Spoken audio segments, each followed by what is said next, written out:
Welcome home to USA Global TV and Radio, a place where dreams take flight, with authentic storytelling, diverse perspectives and meaningful conversations, where global stories unite and bridges are built beyond all borders.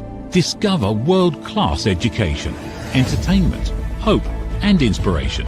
Together, we're building bridges worldwide. Subscribe to our channel, USA Global TV. Download our app, USA Global TV. Be our guest or join our team. Visit usaglobaltv.com. Thanks to our founder and executive producer, Dr. Jacalyn Kerbeck. Music score by Yeffy Tang from Cloud Road Music. Voiceover artist Mike Porter. Creative direction by Paul Garcia. USA Global TV and Radio. Your home for global connection. All rights reserved. This video and its contents are the exclusive property of USA Global TV and Radio. Unauthorized use, duplication or redistribution in any form is strictly prohibited. What comes to mind when you hear the word etiquette? Is it knowing which fork to use? Dressing for a formal occasion? Or is it something bigger than that? Welcome to The Social Edge. I'm Amanda Holmstrom, founder and director of Silver Rose & Co. Every other week on The Social Edge, we'll be taking a look at the social side of life. Sometimes we'll talk about etiquette and emotional intelligence, and other times we'll explore cultures and traditions, communication, belonging, and everyday interactions that shape our relationships. This is a place to ask questions, challenge different assumptions, and discover how small changes can make a real difference in the way we interact with the people around us. Today's question: what is etiquette, and does it still matter? Joining me for our very first episode is the lovely and talented Dr. Jacalyn Kerbeck. Dr. Jacalyn, thank you for coming to The Social Edge. Amanda, congratulations on this pilot episode. What our audience doesn't know is the amount of passion and commitment that you have for etiquette and manners, and to bring it to life on this program. I am so proud of you. Thank you so much. That means the world to me.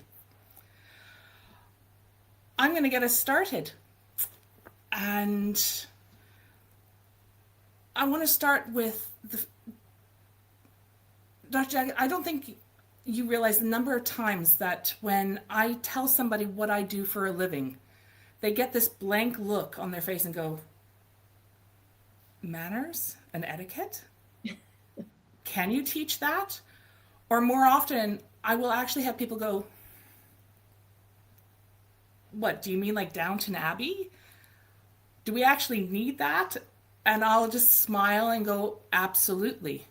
We completely need that. And it's not about the fancy manners, or does everyone know how to be proper, as a lot of people have gone, oh, I don't need to know how to be proper. It comes into our everyday lives in the smallest things that we do. So I'm curious, Dr. Jacalyn, when you hear the word etiquette, what comes to mind? Today, what comes to mind is very different than what came to mind probably a year ago before I got certified by the British School of Excellence as an etiquette coach. But today, what comes to mind is emotional intelligence, respect for others. So your initial question and query about, does etiquette mean, is it pulling the chair up for someone? Is it letting someone go before you? Is it picking up a check? There's all different parts of etiquette and manners. But to me, what it really comes down to is respecting yourself and respecting others. Absolutely. And that's the basis of good etiquette, is what I can do for you. But I think when many people hear the word etiquette, they instantly think rules.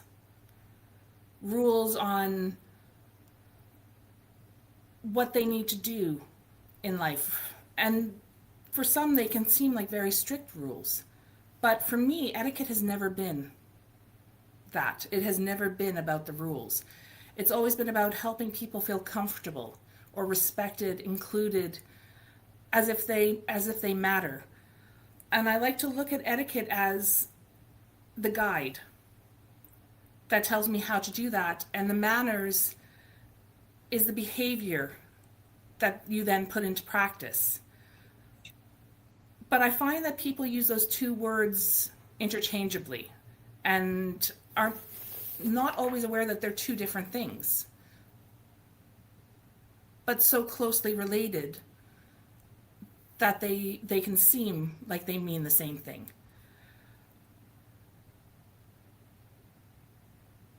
Dr. Jacalyn, when you think of those two words, do you think they mean the same thing, or are they two separate?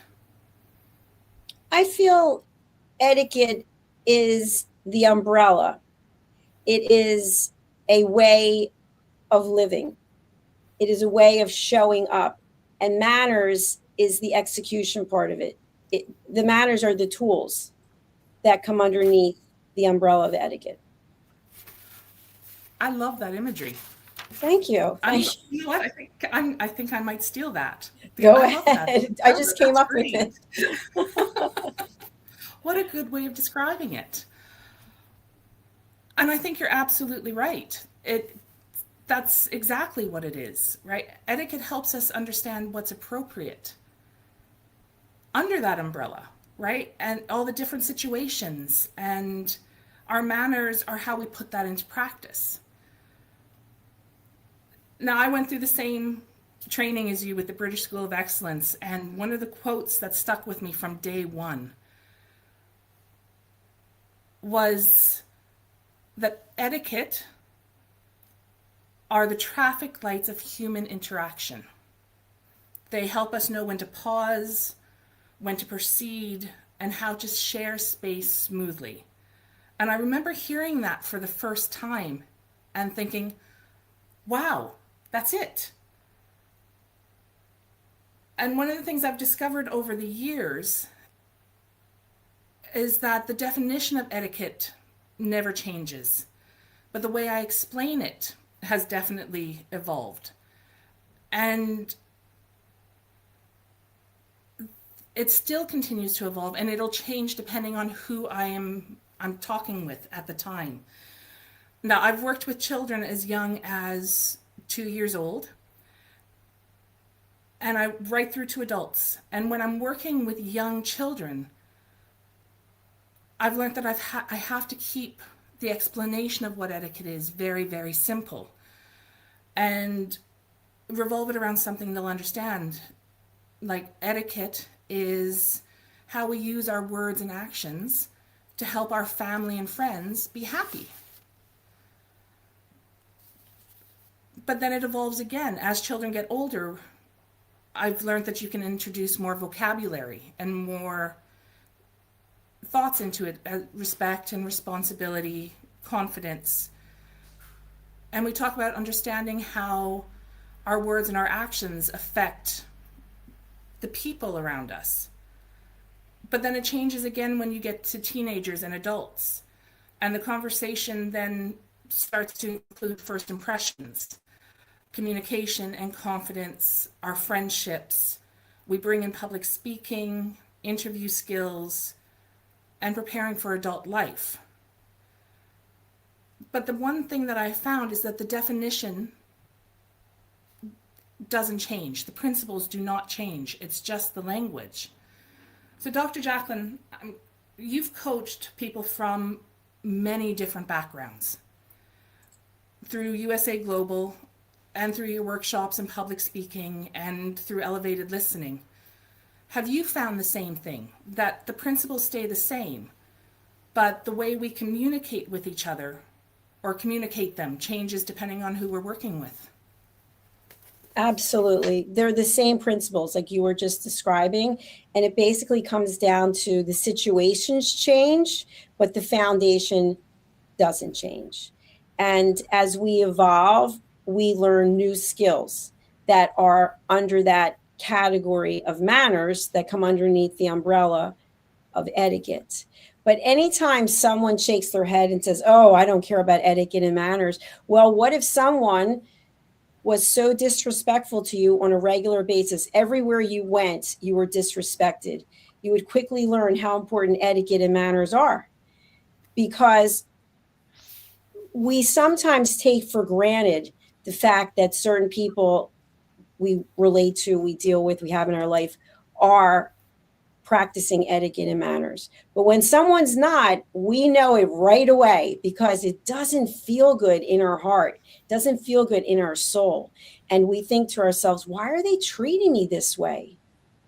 And then if we don't process it, we may then go and treat someone else, because we're dealing with all this unkept, this anger that we have nowhere to put.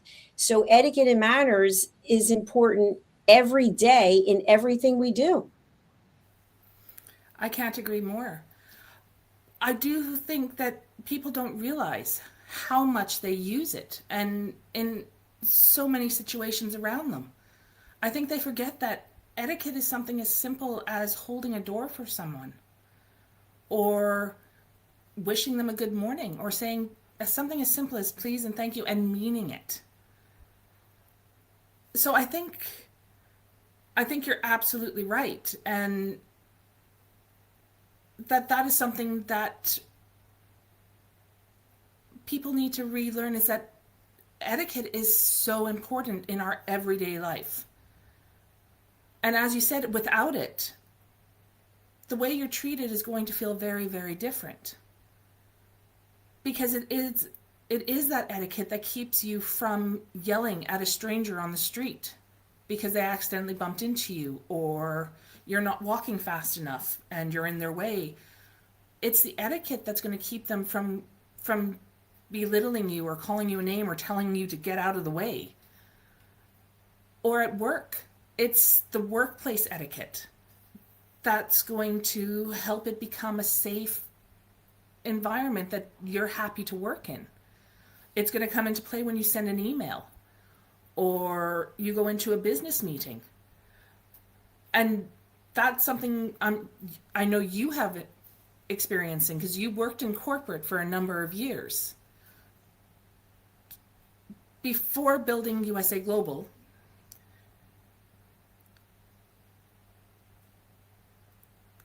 I've lost. I apologize. I know what I want to say. But as I was saying, you spent a number of years in corporate before you built USA Global.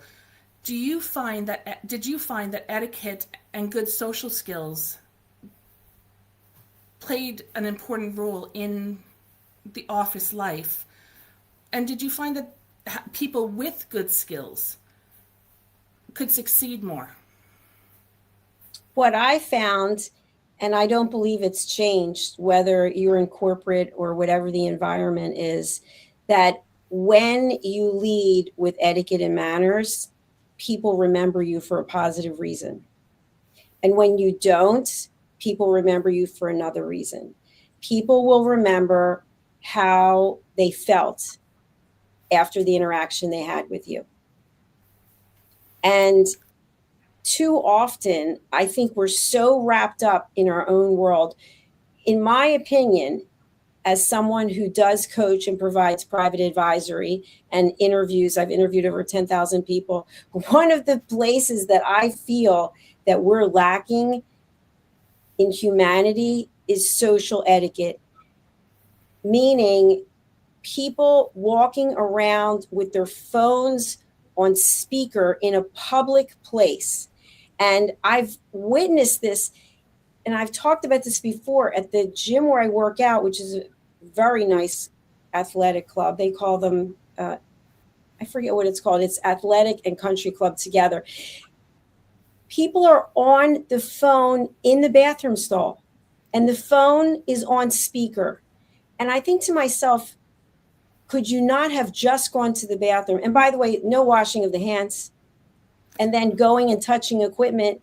People don't realize everything that you do. There's cameras everywhere. We're always watching, whether we like it or not.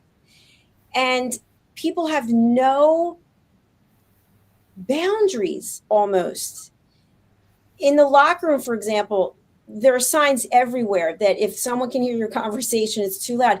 People don't care. They have a full-blown conversation that everyone can hear. And by the way, did they bother to tell the person on the other end that anybody in the locker room can hear what they're saying? No. You go to the grocery store, people are pushing the cart with the phone on the speaker. And I think that we've gotten to the point where we forget about where our boundaries end and someone else's begin. You're absolutely right. And I love the example you used of the bathroom stall, because I've got one of those as well. That it was a couple of years ago, and I was in a mall, I was in Edmonton in a mall, and in the stall, and the person next to me was on a phone call. Very personal, something I know I should not have been hearing. But the person on the phone asked a question, and it was actually the person in the stall next to them answered the question. And I remember sitting here going, oh my goodness, because it just went dead silent. And the person who was in the stall next to me went, excuse me, this is none of your business. And the other person went, well, I can hear it and I have something to say about that. And she started giving her full opinion. And I'm just sitting there going, okay, I think I'm done and I need to go. It was really uncomfortable.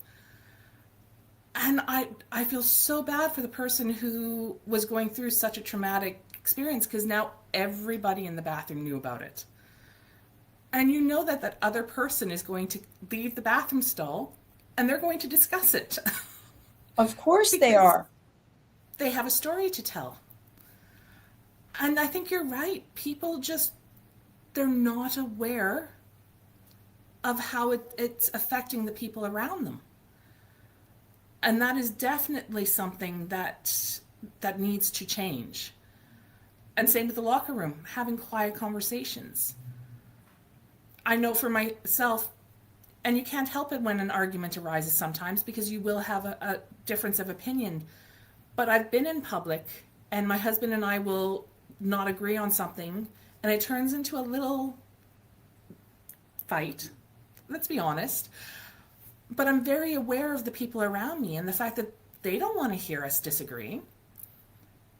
And Brian and I have gone very good at going, okay, we'll wait now until we're in the car, we get home. And we revisit it, and by then we've actually had the chance to cool down as well, so we can really discuss it. But it is being aware of where you are. But also being aware of what it looks like to the people around you. I had Brian and I were working at a school together, and we got to school in the morning one day and we got called into the principal's office.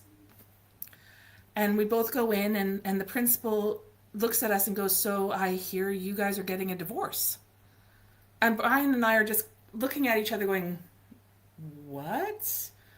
This is news to us. And he goes on to tell us that first thing that morning, he had a parent already come in and tell him that we had been seen fighting in the supermarket over the weekend and we were splitting up.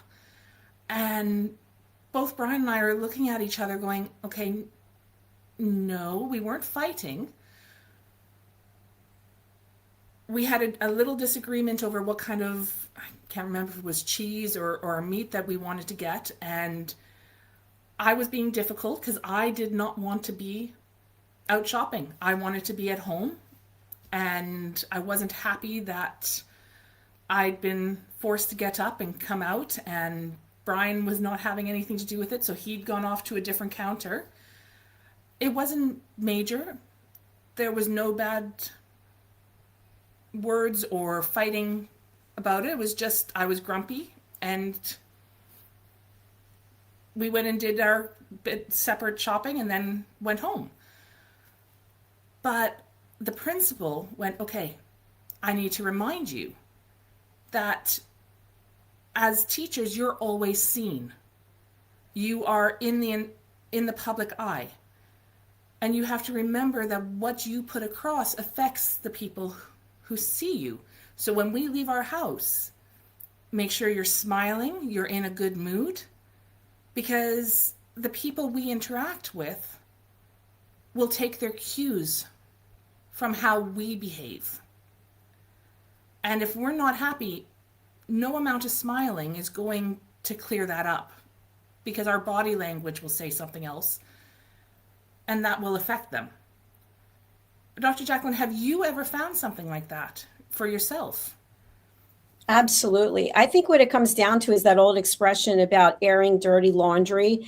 And it is awkward for people in the public when they see a situation unfolding and it looks like something is happening that really people don't want to be a party to. And so thank you for sharing your story, because that just goes to show how people can make their own inference from something that they see. But you brought up a very good point. And I think it has a lot to do with what I shared before. Now, the fact that there are cameras everywhere, we're always being watched. When you are a person in the public domain, or you are someone people look up to, then it's expected that you're going to behave a certain way, whether you feel that way or you don't. And let's face it, we all have emotions, we're all human, and we're not at our best every moment of the day. I think the key point is that we're aware of what's going on. And so you mentioned that there was an awareness, okay, let's table this and we'll talk about it in the car. I know countless times it's been me sitting at a dinner table with someone, and there's an argument taking place, and it's just mortifying. You just want to run and hide. And not only do you already feel badly about the fact that you and this person are having this disagreement, but now the server's involved, the manager's coming over. I mean, I could tell stories, and it's like, oh, I can never go in there again. And that to me is a lot of drama. And I'm very happy I don't have that drama anymore, but I certainly have had it many times in my life. But I think the point of where we're going with this whole etiquette and manners is that just because we are going through something in the moment doesn't give us the right to make it everyone else's problem. And if you've ever been at a dinner party, holidays or something, and husband and wife, and one's being really snippety and making those comments, oh, he always does that, oh, she always does that, and everyone at the table is like, oh, do we really have to hear this? It's like those two people are making the whole conversation and focus of the holiday dinner about them. And that's very awkward, and it can ruin a meal. So I guess what I'd like to say about this is that it goes back to that saying, if you don't have anything nice to say, don't say anything at all. I can't agree more. Absolutely. And I've said that to my children as well. And I've repeated it to myself when we're having a disagreement, and in my head I'm going, you have nothing nice to say? Smile and just be good. Don't say anything. And there's one of the very basic cores of good etiquette and manners is by not saying that, you've made the situation better for everyone involved. Because you're not trying to one up somebody by being the last one to say something or the one with the most memorable thing to say. You're just trying to make the situation nice for everyone. And Amanda, I want to jump in with what you just said, because I think that is such a key point when you just said about having the last word. I was thinking about this today. You exchange emails with someone, and then the person writes back, well, then do you write, like, where does it end? Somebody has to say, okay, there's no more reason to go back and forth. And it's the same thing in a disagreement. It goes to that part about the fire building, right? You blow oxygen on it, and the disagreement, it gets hotter and louder. And before you know it, now you're talking about, I couldn't stand what you did 20 years ago, right? We're bringing everything in and throwing it on the fire. Let's burn it all down. And both parties feel horrible at some point when you sit back and look at it. So to me, what I like to think of is this. not everything has to have a final answer. So if you and I exchange an email or a WhatsApp, we don't have to go back and forth 50 times. Oh, she said this, make sure I do this. And we feel that way as humans, right? Who's going to get the last word in? So what I think is important is there's no right or wrong, but at some point, it's not about who writes the last text or who writes the last email or who has the last word. It's about both people feeling that the issue has been brought to a close. Absolutely. And I know there's it's looking at it and going, is there anything else that needs to be said? And sometimes you go, oh, but I can't just leave it there. Well, yes, that's okay. I hate to say, but that's what we have emojis for as well. If there isn't something else that you have to add, put a thumbs up, put a little heart, and go, yep, I've seen it. Great. I love that comment. The conversation's done. You do not have to keep emailing back and forth. Oh, thank you for this. Thank you for that. And then coming back again going, oh, I appreciate that. Oh, thank you. That makes me feel so. Stop. I love that. That's what emojis are for. I love that. I love it. And Amanda, I want to say this also. When I mentioned before, I don't know if it was this show or the last one, about knowing your audience. If you know someone in your life, whether it's personally, professionally, they have an issue with something, whether it has to do with you or just something, why are you bringing it up? Why are you putting it in their face? And I'll give an example that probably the whole world can relate to. If you know someone does not like the president of the United States, and you decide to tell them how much you do like the president of the United States, well, you have opened a door to say, bonfire, everyone, let's bring it all out. Okay, wear your fire retardant uniform. Just so the point is, if you know your spouse in general, you know your child, your business partner, you know that they have very strong feelings about something, and you're going to bring something that's counterintuitive, and you know they're not open. Not everyone's open. But what do we think, Amanda? I'll get them to change. I'll get them to see my point of view. Probably not. They have to be open to receiving. So my final part on that is, it's not a duel. You're not arm wrestling, okay? You're basically thumb wrestling, right? A little thumb wrestle. And it's kind of like, let them have the win. You know how they feel about the situation. That's good etiquette and manners. It is. Very much so. And what you've just said actually brings to mind something we've discussed before about how you can't change people. They have to want to change. But, and you're absolutely right, good manners, good etiquette. One of the bases of that, and it's something, again, that we use in everyday life that most people might not be aware is etiquette, is the do's and don'ts of what you discuss.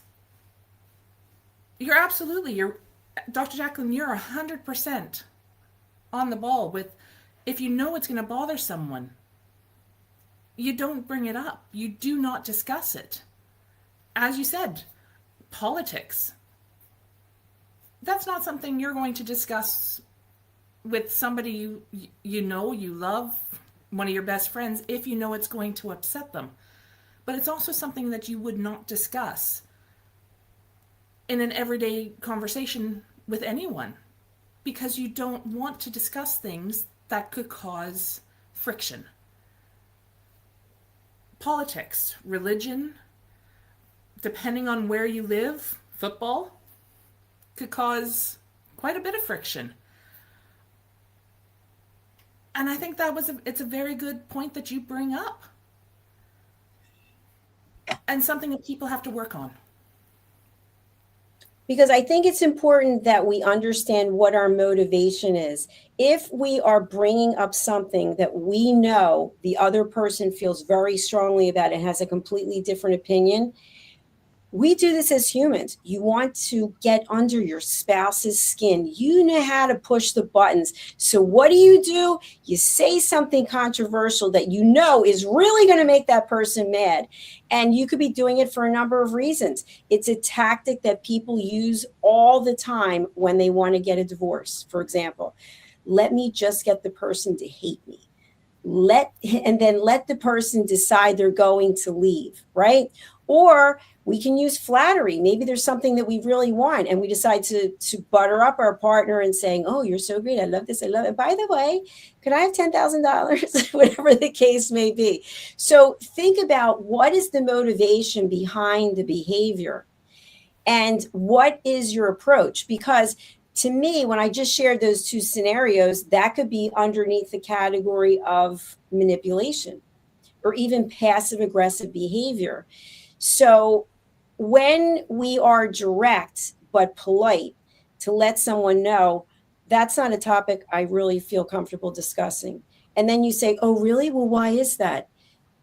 No, the door wasn't opened. You don't have permission. And I think that's where we forget a lot of times, setting a boundary, but asking permission. How would you feel, Amanda, if I discuss this subject with you? If you say no, I'm not comfortable with it, and I keep going, well, I have no manners. Nope, and you're right. And that is something I think a lot of people aren't aware. They have that right to do that. And I love how you've approached it as, can I discuss this with you? It's controversial, but it gives them the chance to say no. And that is all right. It's the same as if you're at a dinner function or a business meeting and somebody is discussing something, try and change the subject politely. And if it doesn't, it's all right to turn to them and say, I don't think this is a subject for right now. I'm happy to revisit it later if you are. How about we discuss this, or just change the subject at that point? And if they still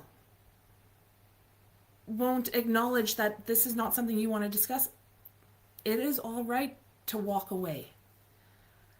And that is something a lot of people don't realize, is in their heads, for them to be polite, they have to stay, they have to smile, they have to just listen. But that doesn't protect you.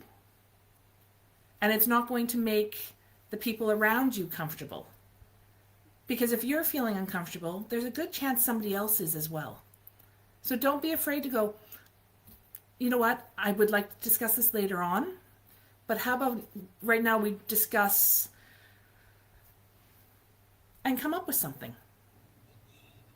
I don't suggest going, oh, let's discuss the weather, because they know you're trying to get out of it. Absolutely. And Amanda, an example that I can think of that probably most people can relate to is in the process of growing up and going to school. I remember there were all different cliques of people. And instead of using labels, I'll just describe, there was a group who liked to experiment with drugs, with recreational drugs. And so I knew that if I was invited to a party that one of these people were going to have, that there potentially could be recreational drugs. So I wouldn't be going to the party. I wouldn't have to explain anything because I wouldn't be going to the party. And it's the same thing today. It's probably a big reason why I don't go to parties because it's not for me. But that's very different than judging someone and saying, oh, labeling the person and then judging them because they're doing something that it doesn't sit with you. But if it doesn't infringe on your rights, and it's legal, right? If it's illegal, that's another story. But that involves you taking another step if you're going to do something, if you witness something, right? But you can say, I hope you have a nice time. I will not be able to attend, with no explanation. No, well, I don't think drugs and this and that, and some whole dissertation that's the fire again, because you've opened the door by giving this information that then is going to be evaluated. And then that person most likely will go back and tell their group of people that this person is, and then they'll judge you. So by just knowing your audience knowing how people feel about things, because people will reveal it. You don't judge. You just politely decline the invitation to discuss further. And that's exactly it. But part of that then, and I think this is a very, very important part of etiquette, is listening. Is if somebody is telling you they're uncomfortable or they're showing signs that they're uncomfortable, you have to listen. And everyone will say, oh, I know how to listen. I know how to. My example would be this. My husband comes home every day, and the first thing I ask him is, how was your day? There are times that I listen with half an ear, I'm doing something else. So I'm not actually giving him the attention to the question that I asked. Whereas I should be stopping going, how was your day? And actually listening to him. Or if somebody is telling me that they're uncomfortable with something, am I actually taking in what they're saying? Or am I going, oh yeah, they're uncomfortable, whatever, you know what, blah, blah, blah, blah, blah. Or am I actually going, okay, you're uncomfortable. Can you tell me about that? Why are you uncomfortable? So that we can handle it, that we can fix it. But I do think that is one of the most important etiquette skills that people can possibly learn. Now, Dr. Jacalyn, one of your titles is the listening mentor. You have created this brilliant program of elevated listening. Would you say that listening is one of the best ways to show people that we respect them? Absolutely. And I think a big part of that is the judgment piece, because it's so easy to judge for any number of reasons. People could be watching right now and judging us for what we're saying, what we're wearing, what the background looks like, any number of things. And we have no control over that. When we are showing up and giving that person the ability to share something, because we've talked before about the fact that we all want to feel loved and valued. And many people feel invisible because they are judged by the way they look, by the way they speak, where they come from, on and on and on. And there's no one who will take the time until they find someone comes into their life and gives them that attention, and it changes everything. And I have one more example I want to give, because I think it's something people can relate to. In addition to not ever doing recreational drugs, I don't smoke. I've never smoked cigarettes, marijuana, anything. And I am not in a position where I actually am with anyone who's smoking pot. I mean, where I live, there's some pot smoking that's going on, but that's another story. But I occasionally will have to be in the presence of people who are smoking cigarettes. I do not smoke cigarettes. I do not want to be around cigarettes. I'm a health nut. And it's difficult because you can have a good relationship with someone and yet they're a smoker. And so how do you handle that? And I've been in that situation, and it is awkward because the person has the right to smoke, right? It is legal to smoke cigarettes. They can smoke their cigarettes, especially if they're in their home. And at the same time, I have certain feelings about it from a health perspective. And so you actually have to sort of put it out there. I respect the fact that you smoke cigarettes. I am a health nut, and I prefer not to be around smoke. You don't go through a whole long dissertation. My father died of cancer. Like, no one cares. No one wants to know it. Then the person knows. And so they have a choice. They can say, okay, if I'm going to be in her presence, I'm not going to smoke, or I am going to smoke. And then she has to figure out what she's going to do. So the point is, you can stand up for what you feel in a respectful way. And it may come down to you having to make a choice, which is that you can't have that person in your life, because if they're doing something, but you're not judging them. That is the big distinction that I want to make, because as soon as we start judging and labeling, we're getting into that negativity and we're forgetting about manners and etiquette. You're absolutely right. And I'm the same way. I grew up in a household full of smokers, and I can't stand it now that I'm an adult, and I choose not to go into those situations. And I agree with you. It is just putting your boundaries in place. And in Canada at the moment, that also includes marijuana products. I cannot stand the smell. I can't stand the effect that it has just walking through somebody's secondhand smoke. And so I choose not to be in those situations. And I've done the same thing as you have, where I go to the person, go, I don't smoke. I prefer not to have it around me. Would you mind? And you know what? Most people are quite good at then going, okay, I'm just going to go outside and I'll come back, and fabulous. But sometimes if it's that much of a deal breaker, then you're absolutely right. You have to make that choice on whether that is somebody you want to be around. But Dr. Jacalyn, we are out of time for today, though I could go on talking about this subject for forever. It is a subject that's dear to my heart. I want to thank you so much for joining us on this first episode of The Social Edge. Before we say goodbye, could you please let our viewers know where they can get a hold of you and who you would like to hear from? Absolutely. Thank you, Amanda. Well, if people want to find me, you can find me on USA Global TV and Radio, because I am here every day, actually 7 days a week, producing shows or hosting shows.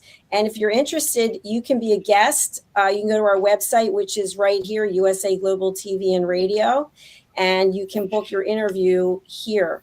You will see all the shows that we have, including The Social Edge, and you can go ahead and book in and be a guest. We would love to have you. So thank you again, and congratulations on your pilot episode. Thank you so much, Dr. Jacalyn. If there is a thought that I would like to leave you with today, it's this. Etiquette isn't about being perfect.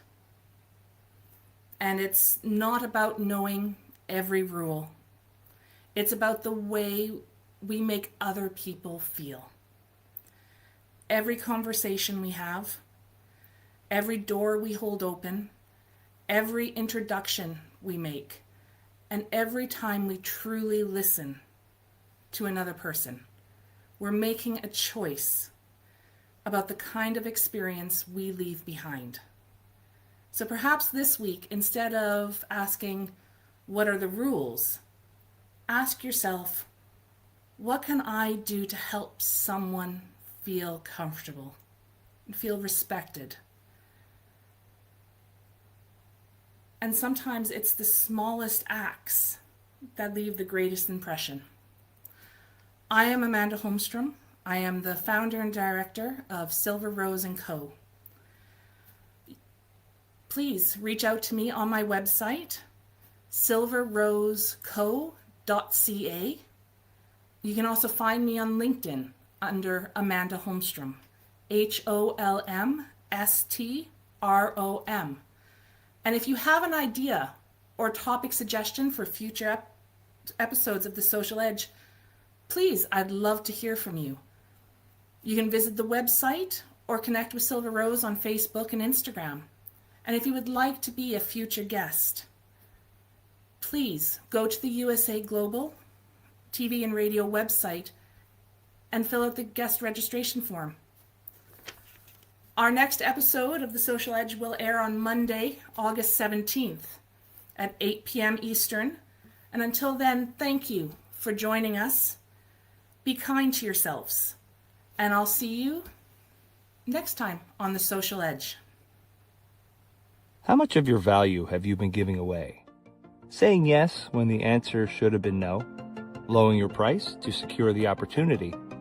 Giving more while receiving less? Over time, it adds up. Until one moment brings clarity, you've been giving away your value. This is not about working harder. This is not about doing more. It's about boundaries. It's about pricing. It's about respect. From Dr. Jacalyn Kerbeck comes a direct and necessary message. Stop over-delivering.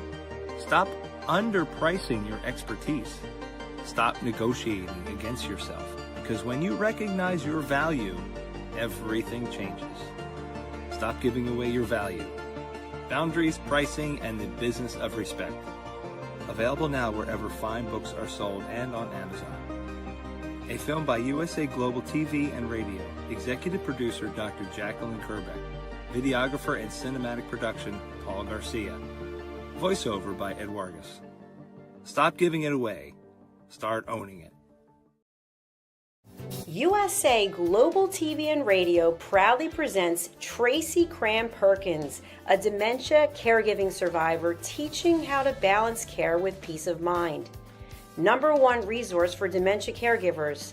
It's the book Dementia Home Care: How to Prepare Before, During, and After. Over 17,000 copies sold of this must-have guide. And now a testimonial from Tracy Smith.